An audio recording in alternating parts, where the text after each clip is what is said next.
Welcome, everybody, to episode 159 of the You Can't Comp This NBA Trading Card Podcast. We're your hosts, Adam, Amy, and Russell Gibson. Russell, another week in the books? Yeah, it's been a good week. How about yourself? Good. Yeah. Any card news? Not a lot of card news. Made a couple of little purchases, bidding on a couple of cards, same old. You going to spill the beans or is it confidential? I picked myself up a Razzle Dazzle Steph Curry. Cool. I was thinking about different insert sets to look into, and I was actually going through previous posts that made by yourself and mentioned by you in episodes. Amazing. You know. Amazing. I went to one you didn't recommend, but let's not say who I didn't recommend. I did, although granted, I did try to find one that you did recommend last week, and the prices were a little bit out of the range for myself. Are we talking about the micros? That's right, the micros. Yeah, they're surprisingly high, aren't they? They're probably because of the way we hyped them up last week. Let's be fair. We're rocking the hobby, man, for sure. No, I think just the general buzz around those is like pretty good. I think also too we're still in that early hype train. So for I Mosaic, think, yeah. So I think just keep checking back on them, and then you might find that. The other thing I've noticed too is there's a bit of variance in the prices. Like they're not all. Some cards like sit very much at the same price. There is sort of a 10 to 20% variance in those, but they will sort of bump up and down a bit. Yeah. Now we're on that actually. So last week we did do a segment about the micro Mosaic being a SSP. Yes. And then we put the post up onto Sports Cards Nonsense, and then someone put into the comments that actually it's also available in retail. So I think this is where I have to eat humble pie and then, apologize for spreading misinformation. Like that's something that should be on Twitter really. So maybe I should go heavy on the Twitter post this week with the content from last week. But yeah, look, if I'm wrong, I'm wrong. So I do apologize for spreading that out there. But that actually, I find that a little bit curious in a way because in hobby, it's there, but not always there. Yeah. But then in a product that I would consider to be a lesser product, it is there. So that to me is a little bit weird. But I mean, on the flip side, it's very bizarre. But I suppose on the flip side, hopefully there's still a chase card, and then hopefully it just adds a bit of value to retail. And I think I'm going to stay with what I did say last week was that let's just keep an eye on the pop counts as they start to come out. So yeah, I mean, if it's a case hit in retail, like it's still a case hit. You probably, do you know what I mean? I do agree. 1 per 2 cases, it's not. It just still blows it out a bit more. That's all. It does. You're right. That's what I worry about. But anyway, look, we'll have to check the Bible of Ryan, and then when the Bible has a new chapter in it and it's been updated, we'll be able to check that out. Yeah. So. In the short term, I can definitely tell you that it hasn't affected the prices because I couldn't afford to buy one this week.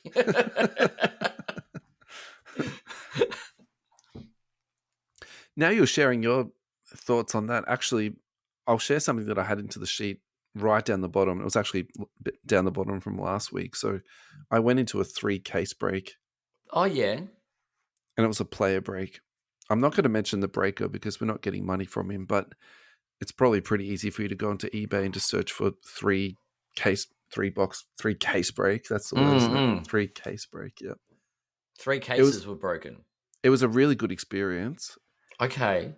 I got Darren Fox, which maybe I overpaid. Surprise. Yeah. Yeah, I mean, it was kind of the guy that I wanted, so I was happy about that. It was a good experience. The funny thing was that it took me about 4 days to watch the break because it was a 5-hour break. So wow. Yeah. That's intense. It's huge, yeah. Anyway, the cards have come into my shipping account. Everything looks absolutely perfect. They gave me some freebies. They gave me a free retail packet, and they gave me a free packet of sleeves. So it's so fun, isn't it? Like that type of stuff.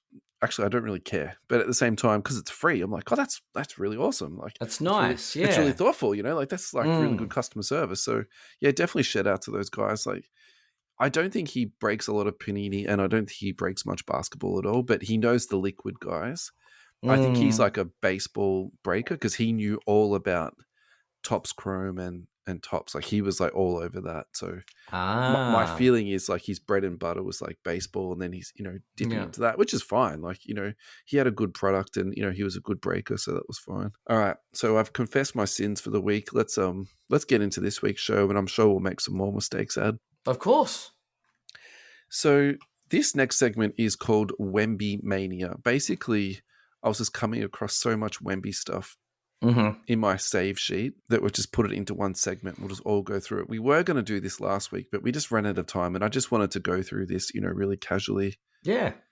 Market Movers app. If you don't follow them on Instagram, definitely check them out. They've done some really good work in terms of, pricing and collating data and stuff like that. It's a little bit derivative of Card Ladder and GemRate, but it sort of approaches things in a little bit different way. But this particular post is the top 5 most expensive cards for Wemby. Look, this might have changed since this went up because it's 2 weeks old, but let's still run with it.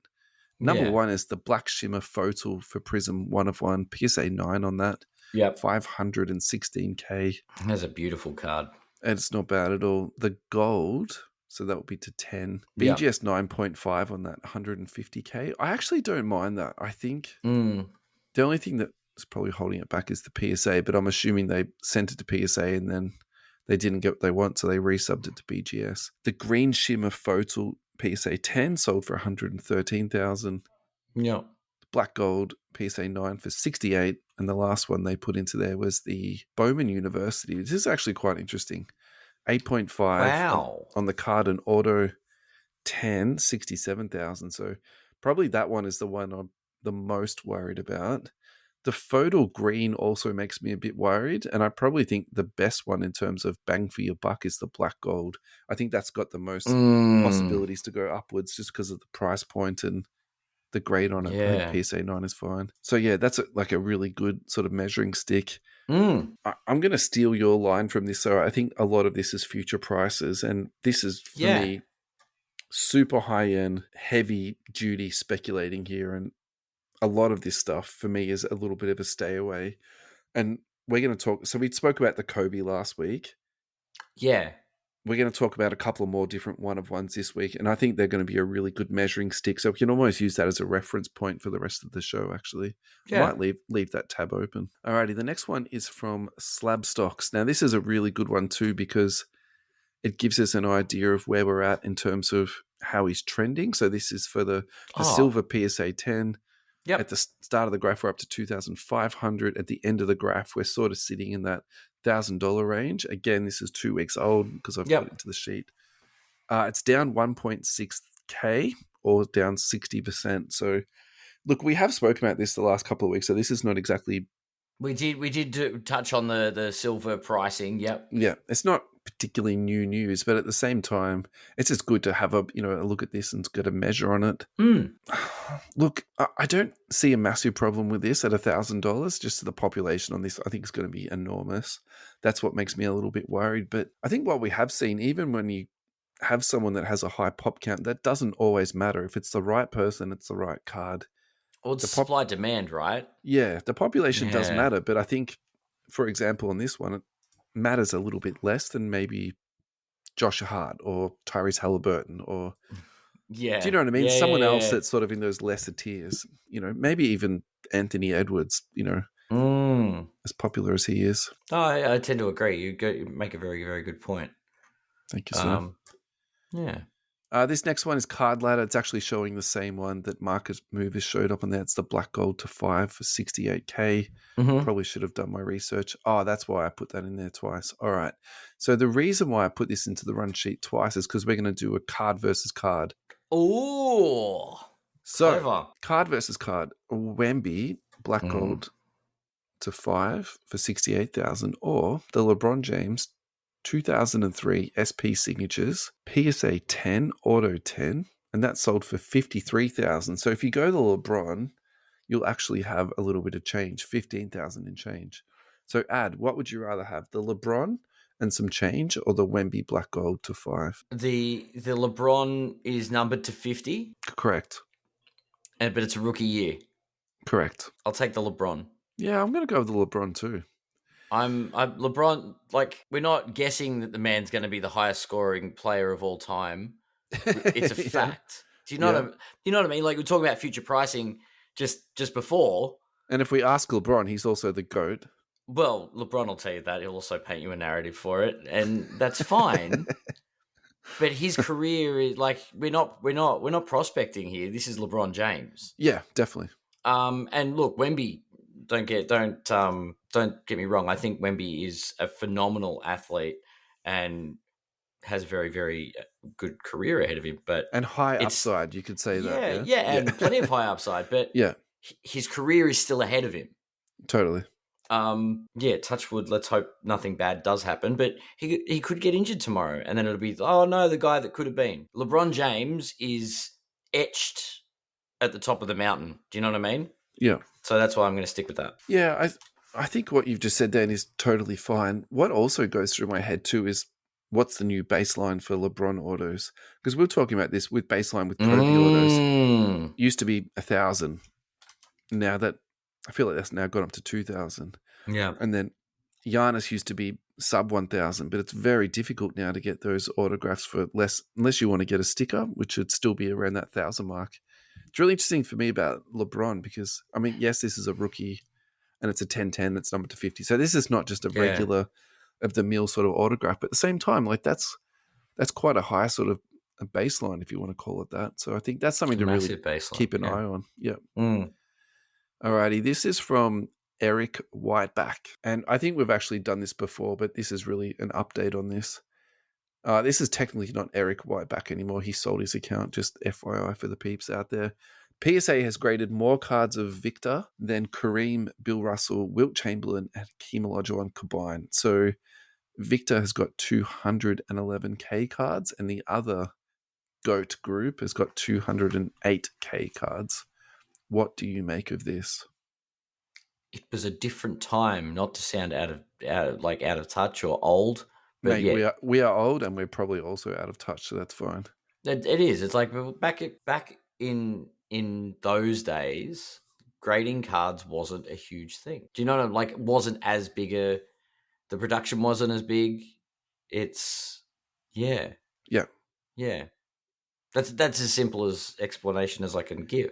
Yeah, so I think that's, for me, I agree with that 100%. And I think, yes, like time has changed and all that type of stuff. But I think also, too, it's also those particular people. Like, yes, they're very important to the sport, but despite all of Kareem's achievements, no one's really banging down doors to buy Kareem stuff. And it's almost the same as Bill Russell, actually, too. I mean, it's pretty hard to get Bill Russell stuff because it's either like that super old stuff from the 60s, which is actually, it's not cheap. Or then you sort of go into the ultra modern stuff where he actually signed quite a lot and you can pick up those autographs again, sort of quite cheap. Wilt Chamberlain, that's an interesting one to talk about. So actually, let's segue straight into that. That's further down the sheet. So this came out from SGC, actually. So their Instagram page at SGC Grading. And basically, to summarize the video, too long didn't read, they found this card in like a treasure box, if you want to call that. They sent it off for grading and it came back as an SGC 10. So it's a Wilt Chamberlain rookie. What? Yeah. Like in a treasure box. Basically hand-me-downs, like a box that was in someone's attic. It just been sitting there for 60 years. Like a friend that used to collect basketball cards. Yeah. Doesn't anymore, passed away, whatever. And you're like, oh, look, they're old basketball cards. And normally they've been pilfered, and there's a Wilt in there. Yeah. Wow. So let's segue back to Wemby. So we're talking about the market movers. So at number 2 was the BGS 9.5, number to 10 gold. That was for 150K. Then there's the black shimmer at 500K. So I think it's very reasonable to put the card between those two prices. That to me is like, it's not right to say it's a true one of one, but how many 10s are going to come up with that card again? And there's going to be multiple one of ones coming out of Wemby. Do you know what I'm trying to say here? I feel as though like how rare that card is versus. There's a real argument to be made that, realistically, if there was the market out there for it, that it is a $500,000 card. But I would say at the absolute minimum, it's like a $150K 25K card. I'm not too sure why they sent it to SGC though. That's the only thing I'm a bit like. I'm almost at the point these days where if I was going Are to join SGC the ones to send though for vintage? that was the traditional Yeah. vintage grading company, and that's their niche. But at the same time, I feel like I'm almost, if I'm going to join a cult, I'm going to go out into the desert and join the PSA cult. You know, like I just really struggle to get around my head that type of stuff now. Like, why on earth are you sending this to SGC? It just doesn't make any sense. So anyway, that's the only sort of criticism on that. So look, that's a huge card on that one there. So yeah. Alrighty, where were we? That's right, we're up to Eric White back and the Wemby segment. And you segued within the into a segue. This is you can't comp this at its finest. It's Wemby Kaboom sold for $24,000. So that was the base, and that was a raw card. Unders or overs? Look, I personally think that is very high for me. I bid on a Kaboom today, not a Wemby, but I won't win it because it was a Kobe. 24K. This could be actually one of those things where I'm wrong about this, but I was right about what I was saying the previous weeks, because we put up a socials post this week. We're talking about what's going to be important in 20 years. And we were saying Kabooms and downtowns are like going to be the headlining cards. So maybe this is what I need to get into my head. And the person who bought that is like, this is an iconic card. Yes, it's off cut, but they're all going to be off cut. So here we are, you know. Here we are, and well, imagine that. Imagine you had a PMG. Yeah. Okay, so card. maybe. Yeah. Okay. Yeah. So is that the better thing to keep in your mind? To put it into perspective. Yeah. Okay. Great. So perspective is we're paying that price because it's a PMG rookie card down the track that's going to be worth hundreds of thousands of dollars. Okay, perfect. So then let's segue into another segment that was further down the sheet. Kevin Garnett, Precious Metal Gem, PSA 6, numbered to 90 on that. Population we didn't script 6. This, by the way. It last sold for $27,900. So yeah, right. And that is literally, that's social. I'll make a post about this weekend. So that's perfect, isn't it? That is literally like 1-for-1, isn't it? So that's, yeah. You know, you would think that Wemby's going to at least get an 8. It'd be unlikely it's going to get a 6. So is that rookie year? I don't think it is actually. Second year.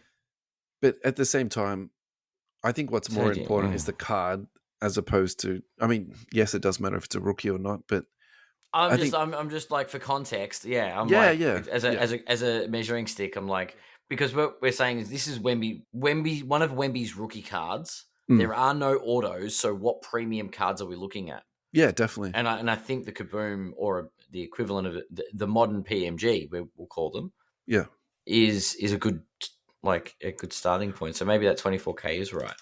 Yeah, I mean, looking at that KG comp, actually, I feel much more comfortable with it. And frankly, I would rather have the Wemby Kaboom than the KG, to be honest. The only thing that will let it down, though, is the population. I think the KG is going to be a lot stronger in the population.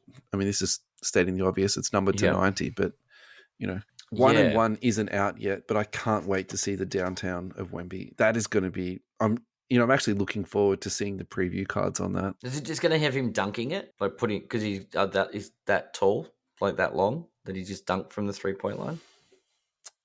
Hopefully he's actually. So I'm looking at this is the next one we're going to talk about, the true black 1-of-1 mosaic. Again, this is from @Eric Whiteback. Yeah. Actually, I really like that action shot. Just him dribbling the ball down the court. If it was like that, and then with all the downtown graphics behind it, that would be really cool. That's a nice, yeah.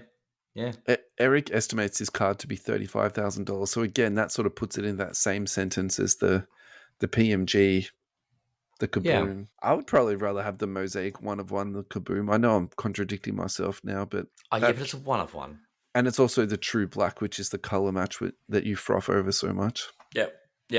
I do like the black shimmer too, with the black and white look at it. Any kind of, that's crazy. All right, this is the last one. Then we're going to go to a break. This is from Card Ladder. This is a eye-catching sale of the Disco Black 1-of-1 PSA 10. That sold for $45,000. That's from Select. So from Select, yeah. What did I say? No. I'm cool. Just a Select card being sold for decent money. So I'm going to put 2 points onto this. My first point is, now this is the third 1-of-1 we've just discussed. So again, that highlights my Wilt Chamberlain point. I do think that Wilt is more of a true one-of-one than all these. How many one-of-ones are we going to have from Wemby? 35, 40? You know? Yeah. The one-of-one really comes undone in that sense, doesn't it? Look, that $45,000 price tag, I actually don't mind that. I still think there's some risk there. I think it could definitely go down being select and it's being fast break, but at the same time, I think that's got a little bit of potential to go up too. Definitely. Pretty cool though. Yeah, let's go to a break, Ed. Let's do it. Alrighty, we are back and we're going to get into some advertisements. So, the Hobby Hangout in Melbourne. Thank you so much to the team at Hobby Hangout, to Andrew and Matt. We are very grateful for your support and sponsorship. Sunday, the 17th of November at the Melbourne Pavilion. Get in, get your tickets early. If you get onto the early bird tickets, there's a $500 raffle to be won. Each patron will also receive a goodie bag on entry. So that's a new little twist they've done for it. Goodie bags. Heaps of stalls as usual, live breaks, panels, live podcast. Adam, we will be there representing You Can't Comp This. So I'm very excited about that again. I was going to ask which podcast is going to be live. Then it's us. I think we will be. We're going to have improved signage this time, though. That's our goal for this Hobby Hangout, isn't it, Ad? Will be easier to find. Much easier to find. Tickets at thehobbyhangout.com.au. Get on it, guys. You'll have a fantastic time. Now, if you are in Sydney, do not despair. There's also a show for you in Sydney. Do not despair. This is December the 1st at Sydney Roundhouse. The same type of setup. Trading zones, poker zone, workshops, live breaks, panels, 60 plus different stalls again. And I think we should start a rumour mill too. I'm pretty sure I saw something on socials that said Brisbane and Adelaide are going to be having hobby hangouts in the future too. So they've been slated to be on the card at some point. Yes. Yeah. So you people that live in cities that should be shut down, you will soon be getting a hobby hangout coming to you shortly. Alrighty. Let's get on to our next segment, which is titled NBA Athletes Taking Ozempic. It is about Zion Williamson. NBA superstar Zion Williamson is going viral for his weight loss. He famously signed a 5-year, $197 million contract, which included a weight clause for his 25-26 salary to be guaranteed. He looks very slim in this photograph, I got to say to you, Ad. He looks unhealthily slim. I don't know. It just could be the angle of the photo. I don't know. It could be the way the photo was taken. It used to be like his enormous, boulder shoulders and kind of his head on top of that. He's got this really long neck now, and his shoulders are still big, but it's amazing. I don't know if this is a real photograph. There's so many tricks and Photoshop. It's true. And stuff like that that's out there, but do we believe it? How do you feel about this picture? Let's believe the internet for now. Why not? Let's say it's true. So I think if it's true, this deserves an update of our card ladder. So, all right, let's get on. Where is he? 2019. It's amazing that there's so many other cards that have come first before the Prism. Just give me the Prism card. Come on, guys. Oh, really? And Silver Prism? I have to go back and edit this out, I think, mate. Let's put a note on this. Silver Prism. There's a slippery slope. There's a toboggan ride if ever I saw one. Tell me about the toboggan ride, Dan. Where are we at? Over the last 2 years, he's down to 75%, and that was with a high of 1,800 in October 2022. However, he's been a bit more stable in the last 6 months. 6 months to a year. Let's go 6 months. He's up 12% in the last 6 months. Okay. He's down 50% in the last year. Do you want to have a guess at what his Silver Prism's going for? I'm just about got the screen up now, so I feel like I'd be cheating if I had a guess now, to be honest. I'm not sitting in the dark anymore. Okay. What about $386.25? Was that it? That's an incredibly accurate guess. It's amazing, isn't it? Yeah. It is. It's almost like you had card ladder up and... Can I guess the population too? Is it 1,800? Well, it is. I can go. That's in PSA 10s. The total gem rate is 3,696, and it gems at a rate of 43.09. That was a bit of an old man joke, really, wasn't it? Mm-hmm. Hey, you want an even more old man joke? Yeah. I was out with my buddy on Saturday night, and we went to the movies, and then we came home. We were like way too sober, so we saw a 9 p.m. session. So it was about midnight. We were coming home. We wanted to go out for a couple of drinks. Yep. And we were on Chapel Street, so there was like heaps of like young people lining up to get into nightclubs, which is like not our scene. We just wanted to sit down and have a couple of drinks. Which club did you go to? We couldn't even get service in the end, so we just went home sober. It was pretty average. But we had the realization that our kids are closer to the age of the people at the nightclubs than we are. Wow. Our kids who are in prep, by the way. Wow. That's a realization. Right, kick in the teeth, I reckon. It is very much a kick in the teeth. Anyway, back to sports cards, eh? Oh, so Zion. Speaking of kicks in the teeth, $380. So is he a $400 rookie? Like, let's not talk about the fall from grace and the hype train and all the rest of it. Zion, as he's sitting right now in that $300 to $400 bracket. Yeah. Is that where the value is that Zion's spot, or does he go up or down? Look, I actually think at that price, it could definitely spike, particularly if he plays well and all that type of stuff. The one that's actually super interesting to me, now that we're talking about this, is Ja Morant. Back to Ja. Well, I think these two, for me, are like forever sort of chained together. So he's trading at $450. That intrigues me. Because I feel like Zion had a much better year than Ja did last year. So actually, it makes me wonder, the one to watch for the spike is Ja, actually. Ja's the one to watch for the spike, or Zion? Well, I'm looking at this. I feel like people are already starting to get a little bit excited. So if you go to the last 6 months on Ja, he's up 12%. I think, so when I look at that, I feel like people are, sort of optimistic around Ja, but like a bit pessimistic around Zion. Yeah. Yeah, that's true. Anyway. All right. The next segment is actually something I came up with, and it is derivative of something else that I saw on Reddit, but I thought this was kind of fun. So these were the last 4 Kaboom sold according to 130 Point. So thank you to Lane and team at 130 Point. So the first card was a Kevin Durant PSA 10 Kaboom. That sold for $800. The Anthony Edwards sold for $1,000. That was raw. And that's this year's one. So obviously it's off-cut and off-centered. The next one was Jimmy Butler at $471. And then the Luka PSA 9. And that's from 2020 Crown Royale. That sold for $1,975. So again, a really good sort of measuring stick on that in terms of value, future pricing. So Adam, what would you order these in? 1, 2, 3, or 4? 1 to 4, I should say.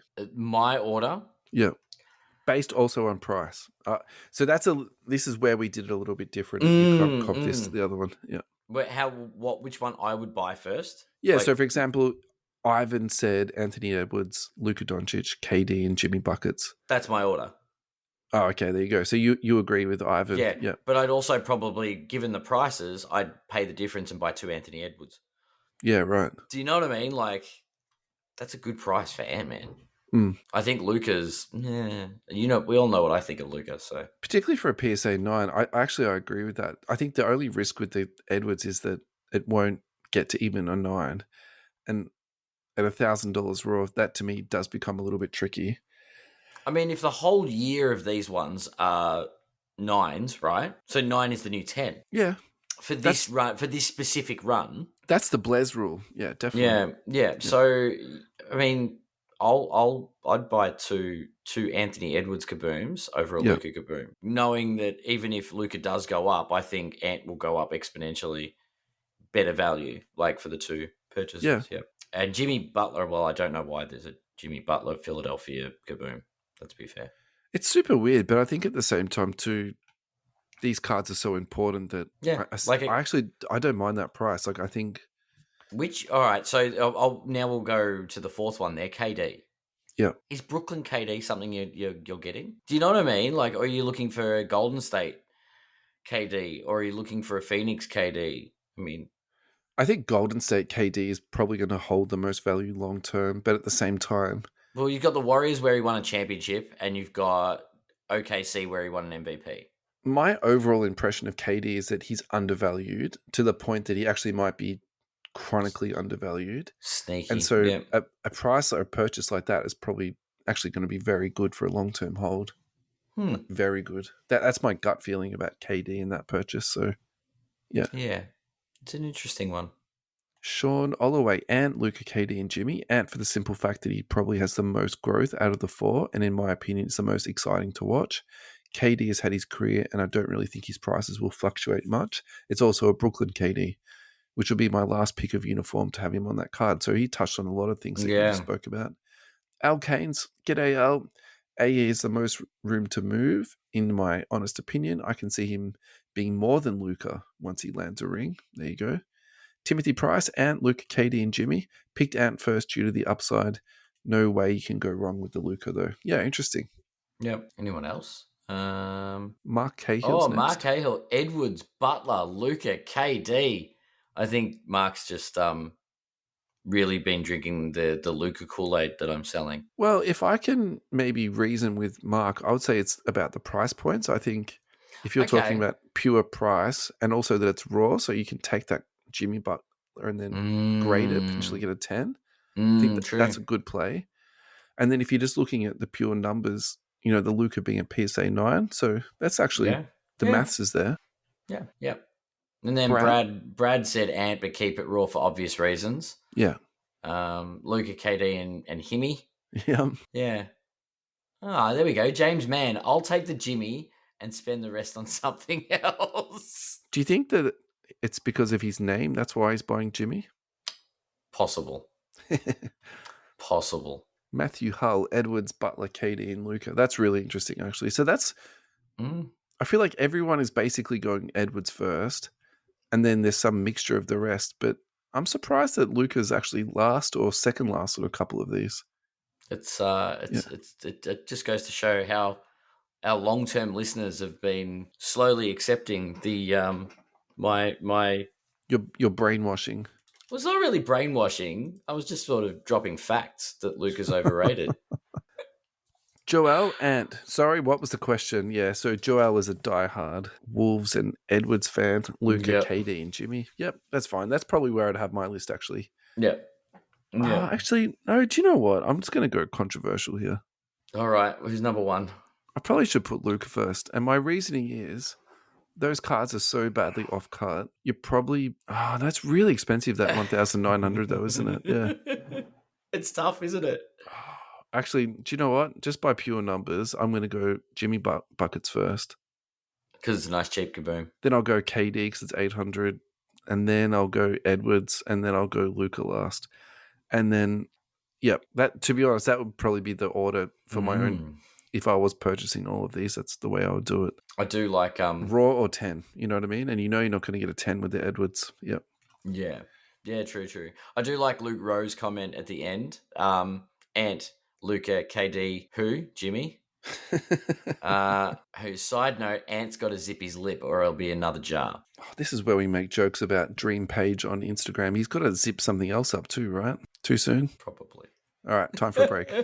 Thank you to our primary sponsor, US Sports Cards Australia, and check out My Cards Australia if you are looking for a homegrown Aussie consignment service for your sporting cards.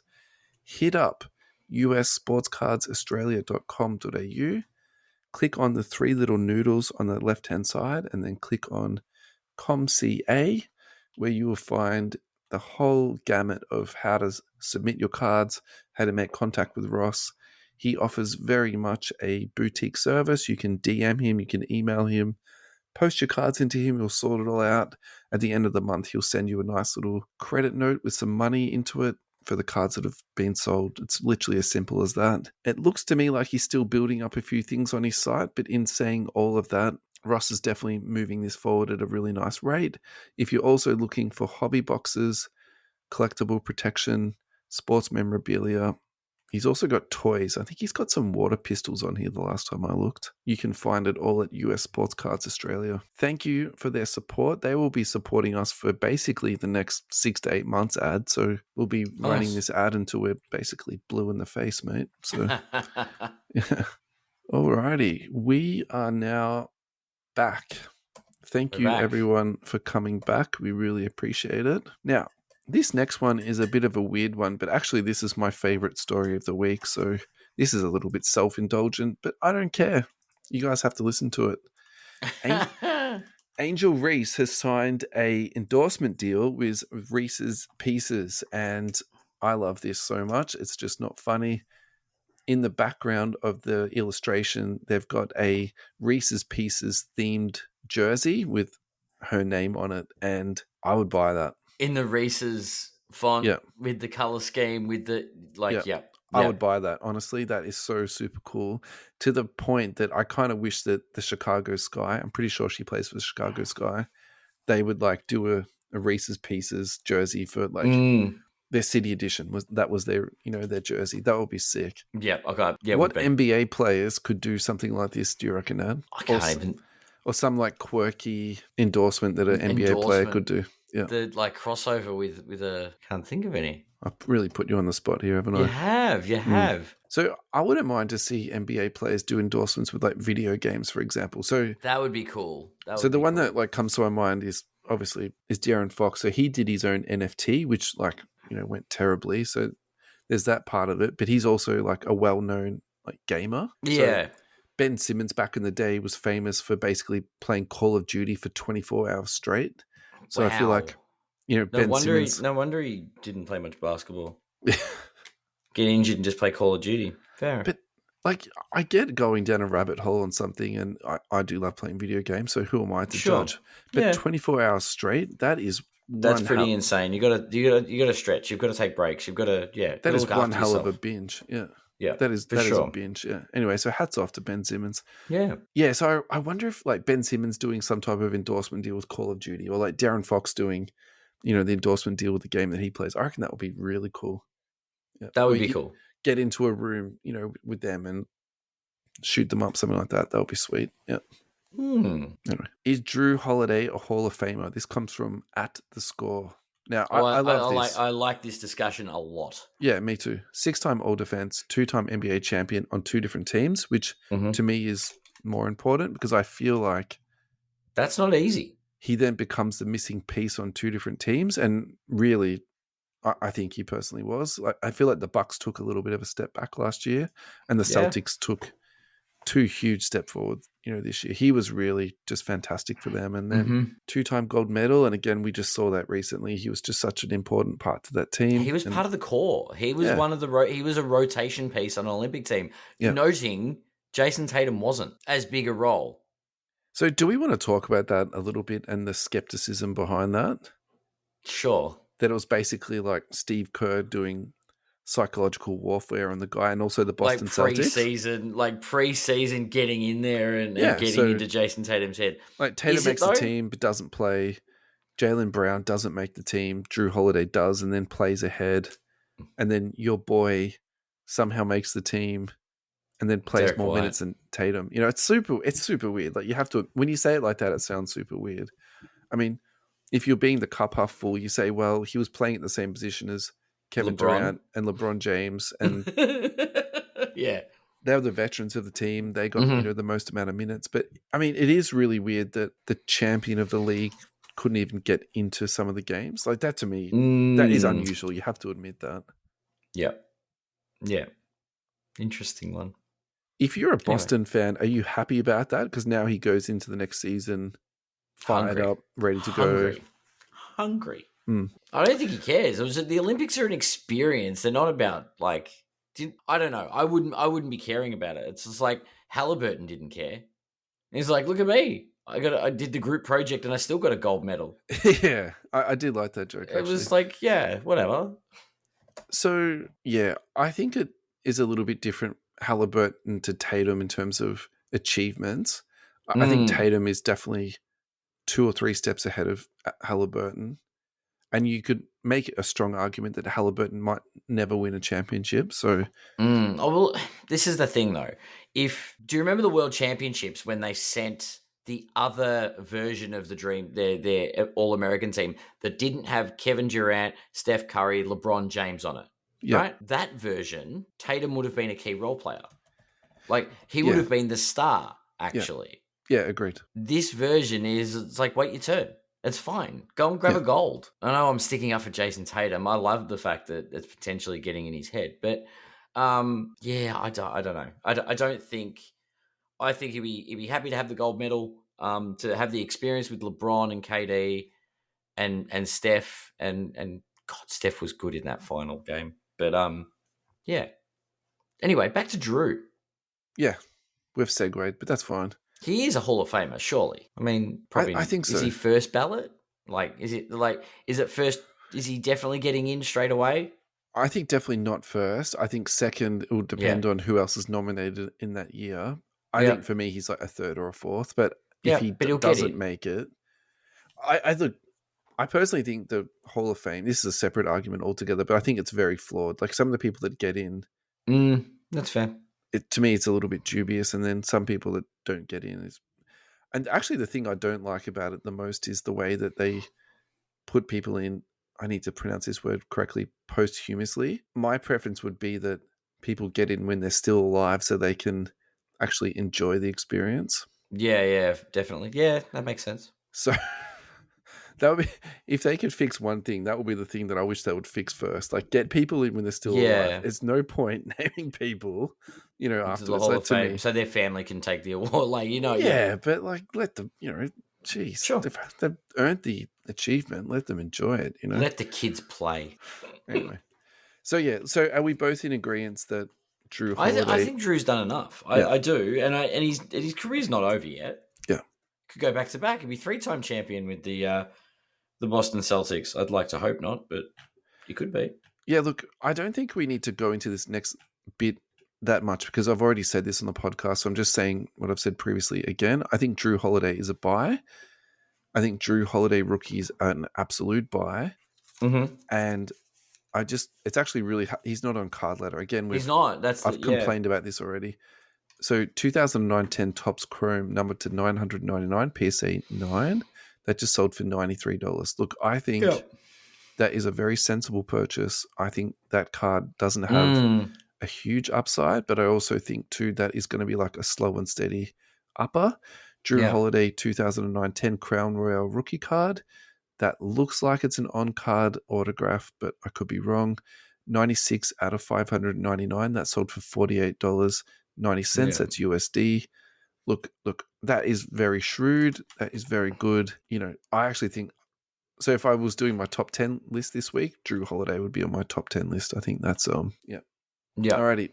One of one ray gun.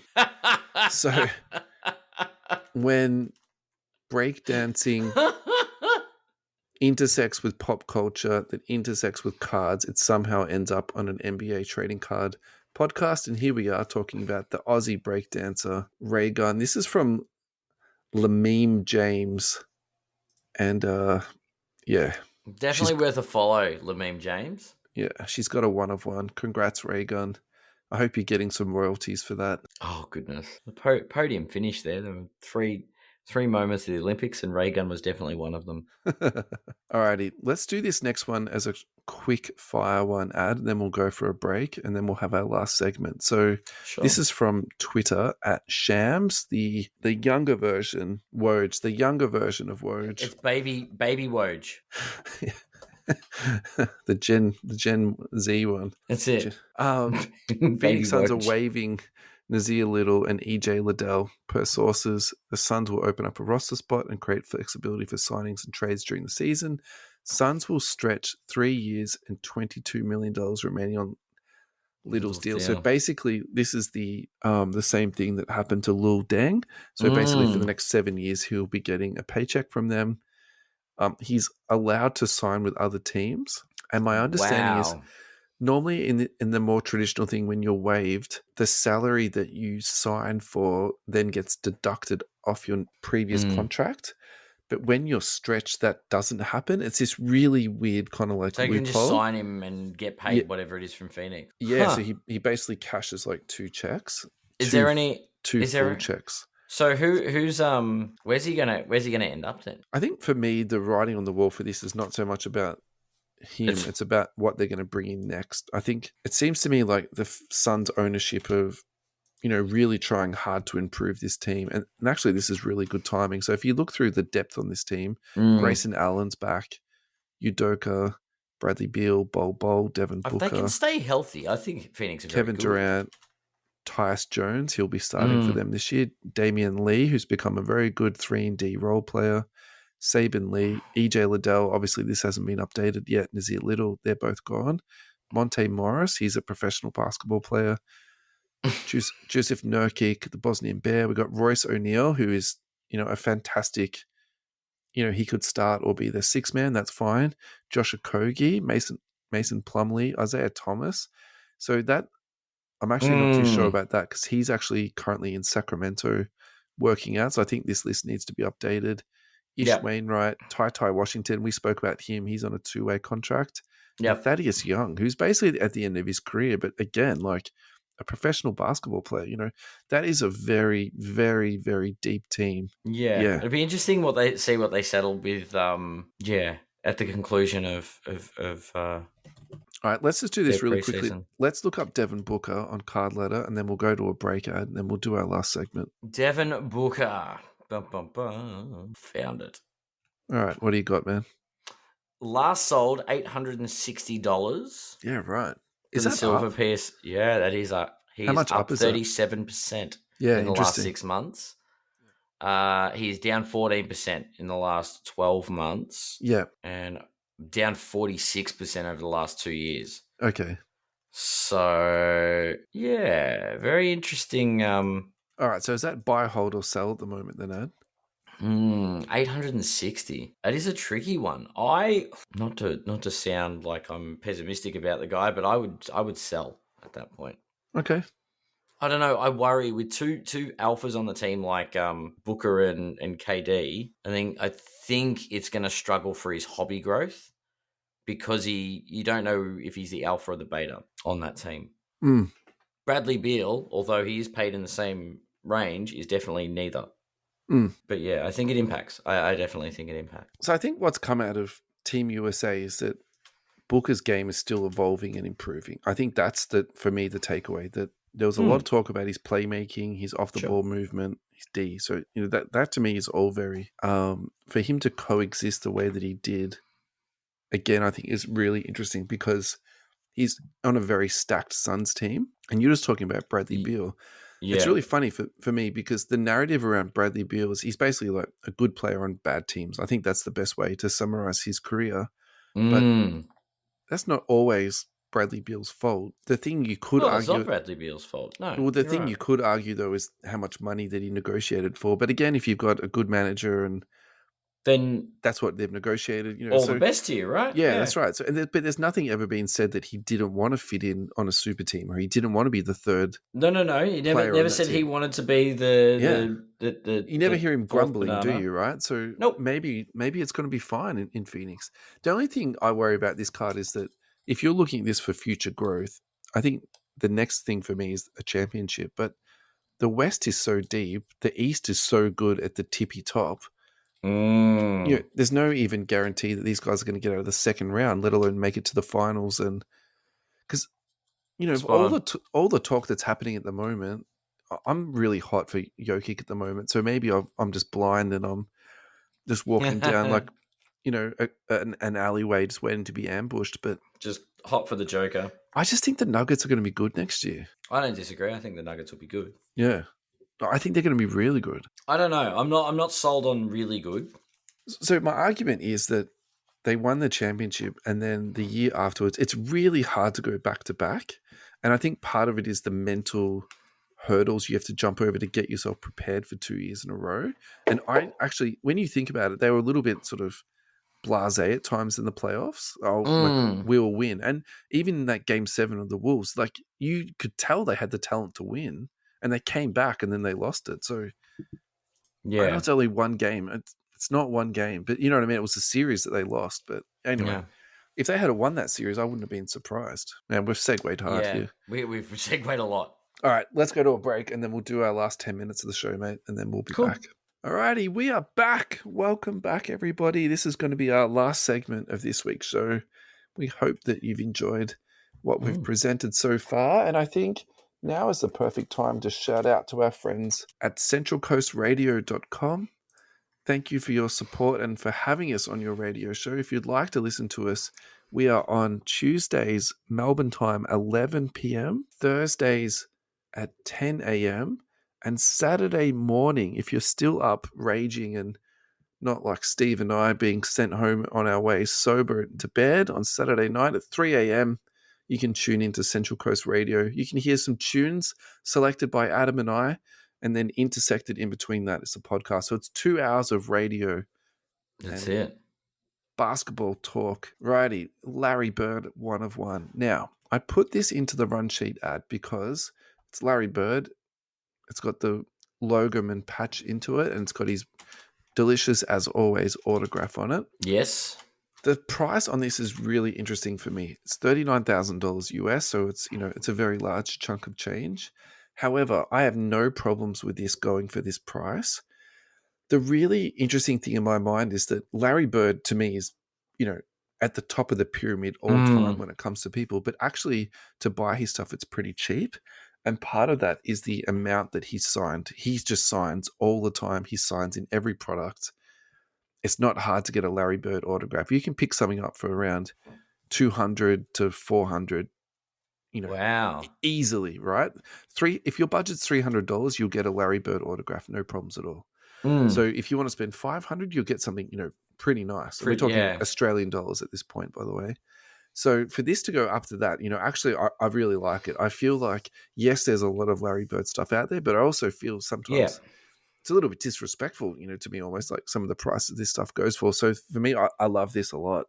So let's go back to the start of the show. We're talking about, the market movers. There has to be a Wemby card. What was the cheapest Wemby card?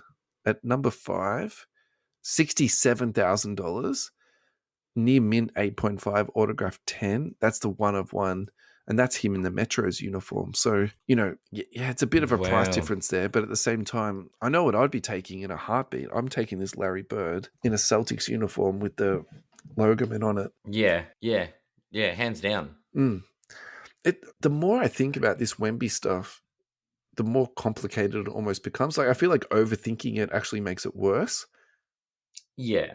It doesn't clarify things. No, it definitely doesn't help me process it. It just makes me go, oh, hang on a second. Like, this is just really difficult. Yeah. Yeah. I don't know. I'm all aboard for the ride, but I don't. Yeah, I don't know if we know what the roller coaster looks like yet. Yeah, just to complicate things even further, flawless one of one Steph Curry, LeBron James dual Logoman. We've got one with the ultra modern smooth, and then we've got one with the LeBron James, which is the knit, which is really similar to the Larry Bird one. Oh, okay, yep. 317,200 this sold for. That's raw. Incredible. That sold raw for that much too. That really puts into perspective, Larry, doesn't it? Yeah, I think that's the respect that he gets, though. All right. I've seen that before. It's almost like disrespectful, some of his prices. Like, I mean you've seen the videos, right? Like the clips with the Larry Bird and like doing you've got people that shoot at a waste paper basket, like Naro's been going Kobe. Yeah. Every kid that's in under 8s to under 15s wants to shoot threes from day one because of the man on the right. And LeBron James has scored the most points in NBA history. Like, I think Steph Curry's probably a lot of the reason behind the value here. Like, this guy changed the game. Yeah, look, I think the pairing of them together is, for me, that's the part I think where this multiplies. This is not... Oh, you think there's a multiplier because of the 2? This is not 2 plus 2. For me, this is like 2 times 2. Times 2. That's probably not the best way. What about 3 plus 3? It's not 3 plus 3, it's 3 times 3. The maths on that is better, isn't it? Yeah. So it's 9, not 6. 6. Yeah. Because 2 plus 2. Anyway, don't worry. 2 plus 2. 2 times 2. Yeah. About the same, really. If only we could edit this out somehow, eh? No, this is more fun this way. But if you look at the Larry Bird, you multiply it, so 40 times 40. So there's Larry and Magic. Right. So... It's funny you say that, because actually I was thinking, what's the old school comp of this? Because this to me is like the ultra modern... That's Magic and Bird, right? Yeah, definitely. That would be cool. But I don't think that Magic and Bird would get 300,000. You reckon? No way. Yeah. If it was autographed, maybe. Yeah, maybe it'll get half of that. Maybe. Possible. Maybe Yeah. a third. Yeah. Magic and Bird signed. There's more stuff out there for them, I guess. I think, to be fair, these two young guns have had a better total career than Magic and Bird. And Magic's career was tragically cut short. And to be fair, so was Larry Bird's. He was decimated by back injuries. Back injuries, yeah. You're right. Anyway, that's a fun one. I actually really enjoyed. Yeah. I like seeing those ones. The KG PMG we've already spoken about, so we can skip on to the future MVP. Again, this is just me frothing over Nikola Jokic. I've got him for MVP next year. We had some really good engagement on this on the social, so lift-off cards. It'll be a 4-horse race with Jokic, Embiid, SGA, and Luka again. I'd love to see Joker win it again. Yeah, I don't disagree with that, actually. Bang Boys cards, my bet is SGA. And White Aussie cards also had a good reply. I'd say to be between Luka, SGA, and Joker. You're right. Embiid has a better team than previous years. I'm going to throw in some roughies. Tatum and Giannis and Hallie. Yeah. We can thank Coach Kerr for what the Celtics are going to do to the league this season. So that's a shout to the Olympics, I'm guessing. Absolutely. Yeah. He's just motivated the Celtics to come together and dominate. Yeah. My problem with Luke's answer, though, is that he's basically just picked like 7 people. You have to pick one. So, Adam, which one athlete would you nominate for MVP next year? That's a tough one. I am going to go with Giannis. Wow. Why? Because I think that man is angry and hungry. Yeah. And he has won it before. Yep. He knows how to do it. And if they can stay healthy, they can get their stuff sorted. Yeah. Then maybe a resurgence in the Bucks. I also just wanted to come up with something different because I was going to say Joker too. And not Luka. Definitely not Luka. The funny thing about Giannis is that he's actually in his physical prime. He's 29 years old. So he could just be ready to stomp on the league. But in my head, if I had to Google this and it was 33, I would have been like, yeah, that's about right. Like, he's been in the league for ever and a day. How long until Wemby's in the conversation? He's in the conversation for all defensive in year 1. Yeah, I think he got a little bit robbed on that last year, to be honest. So I think the problem with him is that conversation is very much a narrative-driven conversation. And let's be honest, I don't think the Spurs are going to be that fantastic next year. So I think even if he is playing as a top 5 player in the league next year, he won't be genuinely in the conversation. So let's take out next year. I think the year after that is year 3. Maybe he'll be in like top 2 to top 3. And then the year after that, I think year 4 is when he wins it. Yeah. That's my prediction. Okay, year 4. Yep. Okay. Yeah, let's come back to this statement in 4 years. With Coach Paul at the Spurs, I think the development will be exponential. I love that so much. Yeah. I love that so much. By exponential, do you mean by adding 2 numbers together or multiplying them together? Well, let's multiply them together. Alrighty. Now, this one is absolutely unfounded, but it's the type of stuff that I just froth over. This is from Basketball Forever. There is legitimate buzz around Amazon founder Jeff Bezos buying the Celtics, according to Bill Simmons. So there's some crazy number that was thrown out that he's going to bid like $6 billion for it. Yeah. Now, the funny thing is this actually makes so much sense to me because he's got more money, than he'll ever be able to spend in his entire life. Yeah. So it's like, if you're that super rich, what do you do with your money? You buy something that no one else can have, and it gives you all these like insane perks and access to people and, all that type of stuff. Like, so it makes so much sense that you'd buy the Celtics. Then a couple of weeks ago, we were talking about the contracts, how much money the Celtics are paying their players. So then you need someone with like that kind of money, stupidly deep pockets that it's like, sure, I will keep this team together and I will pay 4 times more salary than the second highest payroll in the league, right? Yeah. Yeah. And then it's in a major market. He can advertise on his uniforms and be like the naming sponsor of everything that's Celtics. Yeah. Like, it actually makes sense. Do you reckon this could happen? I think so. Let's just say he doesn't buy the Celtics. I think he'll buy a team. Like, that to me makes so much sense. Yeah.